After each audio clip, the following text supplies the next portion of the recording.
Welcome to UNCAGED, a show that celebrates thought leadership from today's top business leaders. The program provides a voice to amazing executives from around the globe who are shaping the world of business today and mapping the path to the commerce of tomorrow. Today, we're speaking with Azzedine Downes. Hey, Azzedine, how are you? I'm good. How are you? I'm very well, and we'll be talking about the world of nonprofits, conservation. Azzedine is the president and CEO at International Fund for Animal Welfare, sometimes going by the acronym of IFAW. So if I use that, that's what I'm referring to. But before we get into what you're working on now at the International Fund for Animal Welfare, Azzedine, tell me a little bit about your background. Yeah, sure. So I have been with IFAW for 25 years now. This was my anniversary year. Before that, I worked with the Peace Corps. That's where I started out my career. So I've always been in the international fora, if you will. Peace Corps, I worked in Morocco, in Yemen, in Bulgaria. I then went on to work for the International Agency for Development, USAID. I was in Jerusalem. And so I've been all around the world.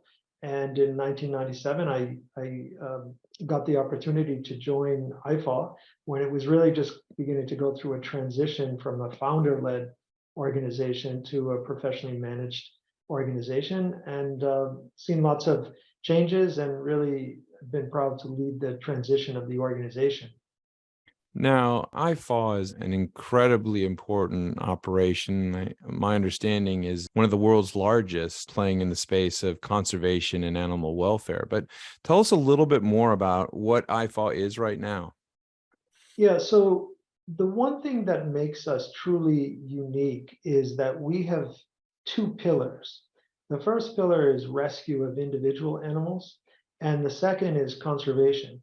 And so if you look across the landscape of nonprofits working in this area, typically they're on one side of the house or the other. They work on rescue of individual animals, but they're really not working on the larger landscape issues of conservation. So what we have done, and what makes us unique, is that we do believe in the intrinsic value of an individual animal, that all lives are important. And on the conservation side, they have to have a place to live. So historically, if you look at conservation, it was typically about population science and how large a population was and whether the population was healthy. And there really wasn't all that much concern, quite frankly, about the individual animals. But with a lot of the science that has changed over the years, and we work a lot on elephants, for example, we know that there are family units who react to their environment and to their situations just as people do. Right. So that is really what makes us unique, of putting those two things together, and changing the way that people look at organizations like our own in the nonprofit sector. So tell me a little bit more about just the definition of how you look at conservation today. Certainly looking after, I imagine, the biodiversity for the animals, but what does it look like out there in the field? I think one of the most important things that we try to get across to people who support us and people who need or want to learn more about us is that biodiversity is really about the health of the planet. And how we know that is through the lives of the wildlife, and how clean water is, and how clean the air is, and how healthy the soil is. And these sometimes get the message gets lost in scientific data, but like a canary in the coal mine, that was the whole idea, right? That bird is going to tell you whether the air is clean or not. Yeah. If people begin to look at the planet that we live on as something that it's not an option to let it go bad, right? You're thinking about the population of wildlife, but in essence, if you're saving an elephant, if you're saving wildlife, you're ultimately saving ourselves. So you get people to see that they're part of that ecosystem, that they're part of biodiversity, as opposed to just managing it. Right. And I think it's a real shift in how we look at things. When you talk about climate change, for example, oftentimes the discussions focus on reduction of emissions, Right. which is critically important.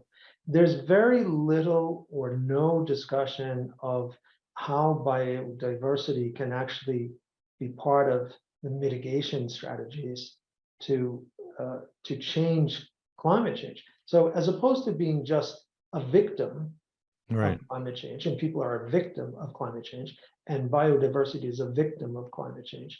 Uh, I'd like to change that narrative so that it's part of the solution. Biodiversity, a healthy planet, healthy wildlife is part of the solution to saving the planet and mitigating the damages from climate change. Yeah, I like that. And it certainly is a more holistic way of approaching the model, and something that doesn't kind of get bifurcated in an unnatural way.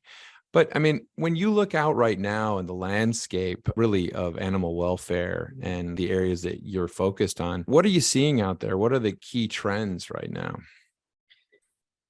You know, sometimes people don't like when I say these things, but um, animals will take care of themselves if they're left alone. Yeah. So, what is the real problem? The problem is human behavior, Yeah. right? And some of the biggest challenges that we have in whether it's illegal wildlife trade, poaching, the sale of wildlife on cybercrime, Hmm. all of these things are driven by money, right? Yeah. So the challenges that we face are not really coming from the animals themselves, the wildlife themselves. It's what people want to do with the land. So I would Right. say number one thing is land use. And try to boil that down into a message. Are you willing to share the planet? And sometimes it sounds like a very fundamental question and an easy question, but when I ask it, sometimes I get the answer is no, I'm not. Right. I'm here to make money. And we Right. hear that at international conventions all the time. I'm here to make money. And I'm not really concerned about the planet or the next generation. That's a really negative way to look at the world, but I do hear it. So if that person says, no, I'm not willing to share the planet, I feel like there's not a lot I can say to that person. If Yeah. someone says, yeah, I'm willing to share the planet, then we can talk about land use, the encroachment of human populations into wildlife space. So the second major challenge there is human wildlife conflict. So, in the work that we do with Room to Roam, which is one of our biggest initiatives to Hmm. connect 12 critical landscapes across Africa so that elephants can move and other wildlife can move. So we Right. we, we focus on the elephants because they tell the story better and they're keystone species. So people know elephants. The number of people increasingly killed by elephants and other wildlife is the major problem that I discuss with politicians. And so, again, shifting the narrative. Oh, well, the elephants or the lions or the bears, and this is true in the US too. The bears are coming into our neighborhood, the lions are coming into our neighborhood. That's not actually what's happening. It's the Yeah. reverse. It's the Yeah. That's a tough sell for a lot of politicians. And so when it boils down to is how are we going to keep people safe whilst Hmm. keeping wildlife safe? So this is really what we focus on with community engagement. And when we talk about communities, what I'm really talking about is people that live with wildlife. And again, it's one, education, two, change of behavior so that they are safe. They are Yeah. safe. Because if we can't save the people who live with wildlife, we're not going to save the wildlife. Yeah, no, it's a really good point in finding that balance so that, as you rightly stated up front, Azzedine, trying to find a holistic approach to the model where people are part of that.